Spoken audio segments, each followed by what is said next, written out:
김상조 후보자는 한마디로 절대 부적격의 협치와 소통은 완전히 끝났으며 이쯤 되면 실정법 위반에 앞서 파렴치범이라고 해도 과언이 아닐 것입니다. 바늘을 허리에 꿰어서는 바느질을 할 수가 없습니다. 무리하게 절대 임명 절차를 밟아가면 안 되겠다.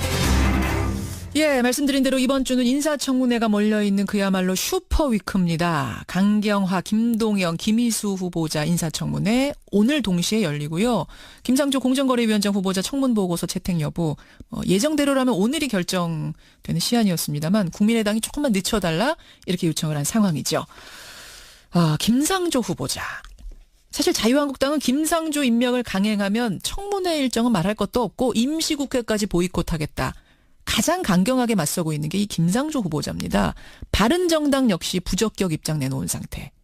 결국 협치냐 아니냐 갈림길에 김상조 후보자가 서 있는 겁니다.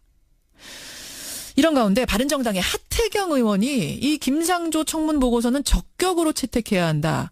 그러니까 보수당 전체 흐름과 다른 얘기를 해서 주목을 받고 있습니다. 하태경 의원 직접 연결을 해보죠. 하태경 의원님 안녕하세요. 예, 안녕하세요. 김상조 공정거래 위원장 후보자는 대승적으로 적격 통과시켜줘야 된다. 이런 주장을 하셨네요. 그러니까 기본적으로 지금 상황에 대한 인식이 필요한데 예. 이제 문재인 정부가 좀 조기 안정화가 돼야 됩니다. 그 문재인 정부는 이제 다른 정부랑 좀 다른 게 예. 작년 가을에 이제 촛불 전국 이후에 탄핵 거치면서 사실상 대한민국이 무정부 상태였어요. 그렇죠. 그래서 이 국정 공백을 빨리 메워야 되고, 예. 그래서 조기 안정화가 돼야 되는데, 예. 지금 뭐 성인 군자 뽑듯이 청문회 하다가는 국정 혼란만 계속될 수밖에 없고, 그러면 피해는 우리 대한민국 국민이 고스란히 받는 거죠. 성인 군자 뽑듯이 인사청문회 하면서 시간을 끌기에는 우리가 잃는 게 너무 많다. 그렇죠. 다른 시기와 완전히 다르지 않습니까? 다른 시기. 게다가 예. 과거 청문회에 예. 그 악순환을 이제 더 이상 반복해서는 안 됩니다. 이제 과거 청문회 에헤. 미국도 마찬가지인데 예. 거의 국정 마비 제도로 이게 변질되었어요. 알겠습니다. 그러니까 이제 능력 중심으로 사람을 뽑아야 되는데 예. 거의 뭐 도덕적 순결 찾느라고 다들 밤새고 있는 거 아닙니까? 알겠습니다. 능력보다도 그러니까 이런 방식의 도덕성. 청문회 제도에 대한 반성도 필요하죠. 근데 이제 김상조 후보자 부적격이라고 생각하는 분들의 얘기는 뭐냐면 이게 다른 자리도 아니고 공정거래위원장 자리 아니냐. 그러니까 윤리적인 엄격성이 능력만큼이나 중요한 자리다. 누가 누구를 감독할 수 있겠느냐. 도덕성에 흠결이 있는 사람이라면 이런 얘기거든요. 그러니까 이제 공정거래위원장, 윤리위원장은 아니죠. 어허. 공정거래위원장은 자본주의 자유경쟁 체제를 촉진하고 강화하는 그런 자리 아닙니까? 담합, 독점 예. 이런 걸 깨는 자리 아니겠습니까? 예. 때문에 담합, 독점을 깨는 자리에 뭡니까? 거의 목사님, 스님 뽑듯이 경제에 대한 전문성이 가장 중요하고 또 본인이 여태까지 살아오면서 그런 독점과 단합을 깨는데 얼마나 충실하게 살았느냐. 이런 부분은 사실상 입증이 된 거 아닙니까? 입증이 된 거라고 보세요. 결정적인 하자가 없으면 적격 통과시켜줬던 거죠. 근데 자유한국당은 불공정거래 종합세트다. 특히 부인의 그 채용 점수 변조 사건, 토익 901점 이상이어야 되는데 부인은 900점이었는데 통과가 됐다. 이 사건은 정유라 이대 부정입학 사건하고 똑같은 이런 중대한 범죄다라고까지 규정을 했습니다. 이거 어떻게 보세요? 그 입장은 바른정당은 똑같아요. 그래서 이제 바른정당의 입장이 이제 부적격으로 지금 정리가 됐죠. 다수가 지금 그런 입장인데, 제가 볼 때도 그건 심각해요. 이제 커트라인이 90점인데 900점, 91점으로 변조됐다는 거 아닙니까? 그렇죠. 1점 차이가 중요한 게 아니라 900점에서 901점으로. 부인은 900점, 커트라인인 원래 기준은 901점 이렇게 되는 거죠? 그렇죠. 그러니까 이게 1점 차이가 큰 문제냐고 하는 게 아니라 커트라인에서 벗어나느냐 이 문제이기 때문에 굉장히 중요한 문제죠. 근데 정유라 건은 최순실 엄마가 직접적으로 다 관여했지 않습니까? 그게 입증이 된 것이고 이 부분은 중요한 거는 김상조 후보자가 이거 직접 개입을 했느냐 하는 근거는 없단 말이죠. 아하. 와이프가 문제지. 그러니까 이제 한국적인 문화상 이게 와이프가 문제면 본인도 당연히 알고 개입했기 때문에 저런 일이 발생한 거 아니냐 이렇게 이제 생각을 하는 건데 만약에 본인이 여기 개입했다면 이건 이제 심각한 문제입니다. 근데 이제 본인이 직접 개입했다는 증거는 아직 없고 이런 상태이기 때문에 와이프 문제로 본인을 이제 부적격으로 처리하는 거는 이것도 일종의 연좌제라고 봐야 된다. 연좌제를 들이댈 것이냐 이런 말씀. 근데 바른정당이 만약에 본인이 개입돼 있다고 하면 이건 본인이 하면 안 됩니다. 그거는 진짜 심각한 문제다. 본인이 개입됐으면. 그렇죠. 근데 지금까지 정황으로 봤을 땐 근거가 없다. 근데 문제는요. 지금 제1야당의 반대에도 불구하고 임명을 이제 강행했을 경우에 그 다음 펼쳐질 상황이에요. 임시국회 보이콧, 청문 일정 보이콧. 대통령으로서는 밀고 나가기가 상당히 부담스러운 상황인데 그럼 문 대통령이 이 상황에서 어떤 결정을 해야 된다고 보세요? 저는 문재인 대통령도 비판을 좀 해야겠는데요.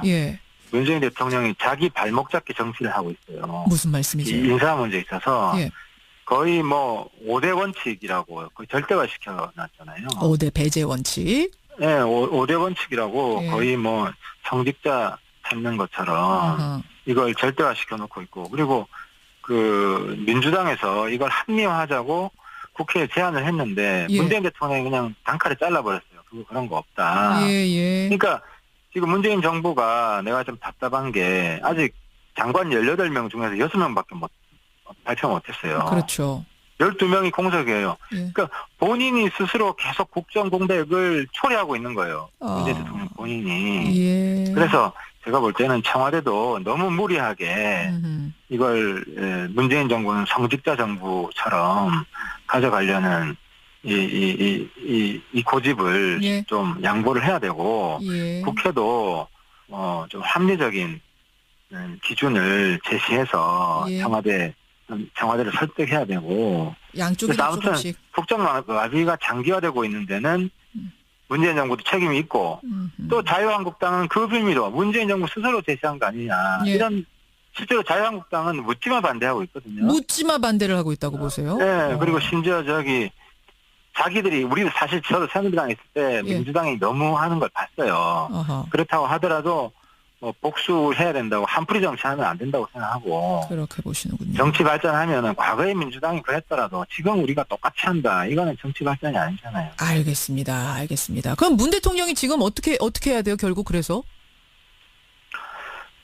문 대통령이 과감하게 국정 공백이 너무 장기화된다. 이건 모든 국민들의 피해고 문재인 정부 실패로 갈 수도 있는 겁니다. 그러니까 문재인 정부 성공을 위해서 문재인 정부가 이거는 5대 원칙, 이건 절대적인 기준이 아니다. 능력이 중요하고. 그걸 좀 인정하고. 그거는 인정을 해야죠. 그러면 뭔가 사과라든지. 결자해지 하지 않으면 야당 입장에서는 계속 문재인 스스로 정한 기준인데. 알겠습니다. 이러면서 발목 잡기를 하겠죠. 그렇게 해서 조금씩 조정을 해서 이 난관을 극복해야 된다 이런 말씀. 근데 지금 김상조 후보자가 그렇게 해가지고 적격 통과가 되더라도 강경화, 김동연, 김희수 줄줄이 기다리고 있습니다. 특히 강경화 후보자 오늘 이제 인사청문회 열리는데 어떤 입장이세요? 개인적으로는 여기에 대해서. 그럼 이제 이건 청문회를 좀 봐야 될 것 같고요. 저는 강경화 후보자보다 김희수 헌재소장 후보자가 좀 더 심각한 것 같아요. 김희수 후보자가 더 심각하다고요? 네, 왜 심각하냐면 5.18 문제로 진보 진영에서 거부감이 있어요. 그리고 통진당 문제로 보수 진영에서 거부감이 있어요. 그러니까 이분은 진보 보수 진영에 지금 다 미운 털이 박혀 있습니다. 근데 5.18 단체 같은 경우는 괜찮다. 우리는 이분 적격이다라고 이야기를 했는데 그것과는 좀 별개라고 보세요. 국민 감정은. 그러니까 최선의 후보자는 아니죠. 당시에 군부 정권 하에서 어떻게 방지를 줄 수 있었겠느냐. 그랑 똑같잖아요. 일제시대에서 어떻게 단일을 할 수 있었겠느냐. 이런 거랑 비슷한 논리고 한데 어쨌든 거기에서 저촉되지 않는 이런 사람들 얼마든지 있지 않습니까? 왜 김희수가? 그러니까 어쨌든 최선의 베스트 후보자는 아닌 건 확실하죠. 그래서 당시 상황을 양해를 할 수 있다고 이야기는 할 수 있겠지만 때문에 저는 민주당 내에서 여당 내에서도 이 거부감이 좀 있을 거라고 보고요. 왜냐하면 5.18 정신이 지금 문재인 정부의 거의 집권 국정정신 비슷하게 돼 있지 않습니까? 헌법에 위반된다고 하는. 헌법에 넣자고 했고 이런 상황에서 5.18 상황에 흠집이 나 있는 사람을 알겠습니다. 헌재 소장으로 한다. 이게 자기 합리화가 되냐. 저는 그렇게 묻고 싶습니다. 김희수 후보자 청문회가 더 험난할 것이다. 이런 생각이신데 하태경 의원님 지금 시간이 없는데 오늘 주제하고는 전혀 다른 얘기인데요. 인터뷰 연결하기 전에 하태경 의원께서 국민들한테 꼭 좀 드리고 싶은 사드 관련된 얘기가 있다. 그러셨다면서요? 그러니까 이제 사드 관련해서 청와대가 청와대 비판을 좀 하려고 하는 건데요.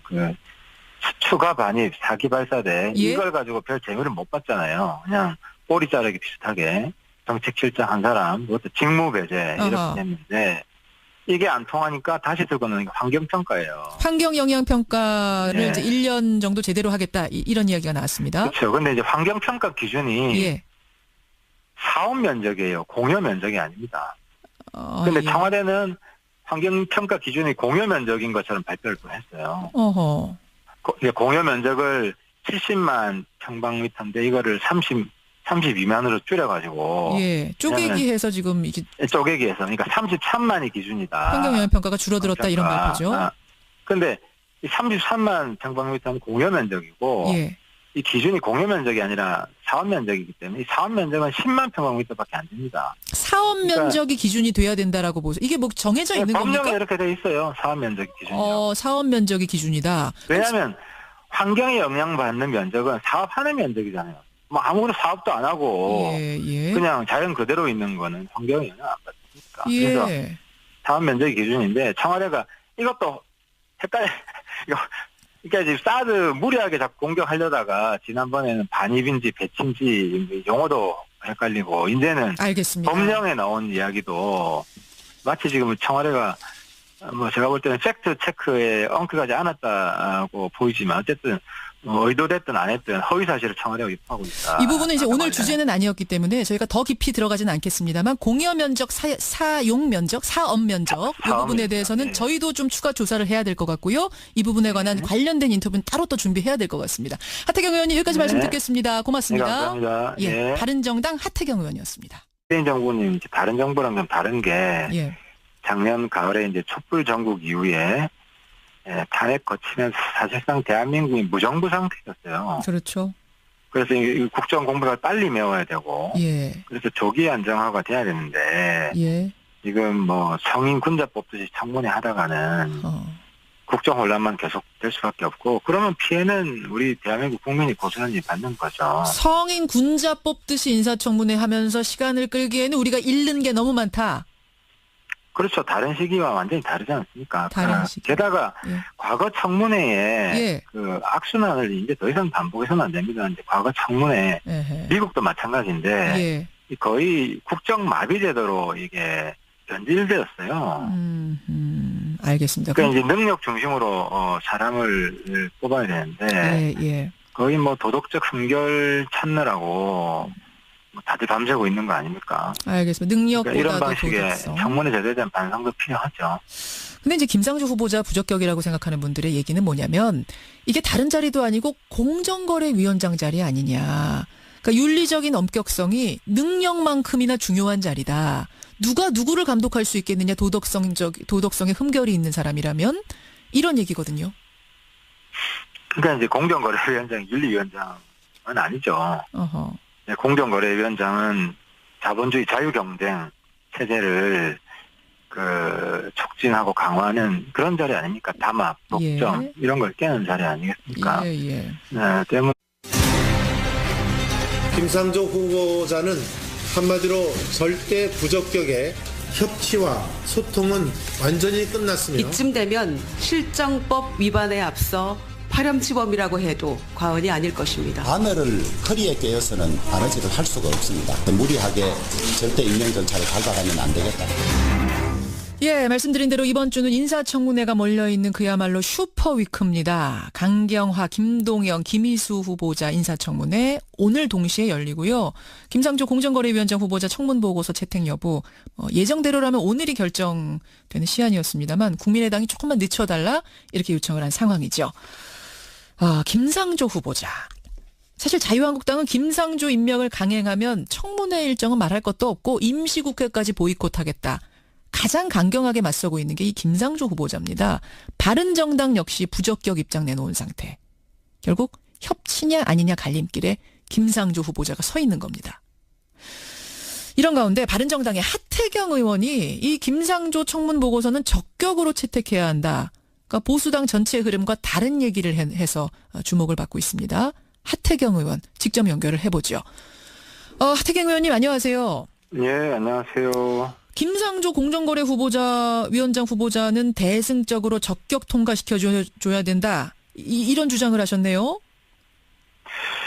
그러니까 기본적으로 지금 상황에 대한 인식이 필요한데 예. 이제 문재인 정부가 좀 조기 안정화가 돼야 됩니다. 그 문재인의 담합 독점을 깨는 자리에